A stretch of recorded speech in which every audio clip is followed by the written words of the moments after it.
विश्रांतीनंतर बातमीपत्राच्या या भागात आपलं पुन्हा एकदा स्वागत। बुलढाणा जिल्ह्यातील 350 वर्षांपासूनची परंपरा असलेल्या पळशी झाशी येथील श्री शंकरगिरी महाराजांच्या यात्रेला महाशिवरात्रीपासून प्रारंभ झालाय। सातपुड्याच्या पायथ्याशी असलेल्या पळशी झाशी गावातील शिवमंदिरात दरवर्षी महाशिवरात्रीचा महोत्सव मोठ्या उत्साहात साजरा करण्यात येतो। विशेष म्हणजे या ठिकाणी महाशिवरात्रीचा प्रसाद म्हणून तब्बल 9.5 क्विंटलचा महारोठ तयार करण्यात येतो। विशेष म्हणजे या ठिकाणी महाशिवरात्रीचा प्रसाद म्हणून तब्बल 9.5 क्विंटलचा महारोठ तयार करण्यात येतो। परिसरात या महारोठाला फार मोठं महत्त्व आहे।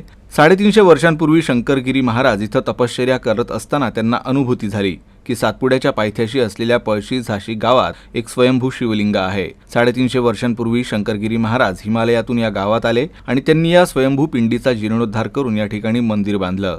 तेव्हापासून या ठिकाणी महाशिवरात्रीला मोठी यात्रा भरते। या ठिकाणी बनवण्यात येणाऱ्या महारोठाची राज्यभर चर्चा असते। विशिष्ट पद्धतीने तयार करण्यात आलेल्या या महारोठाचा प्रसाद शनिवारी दिवसभर वितरित करण्यात आला।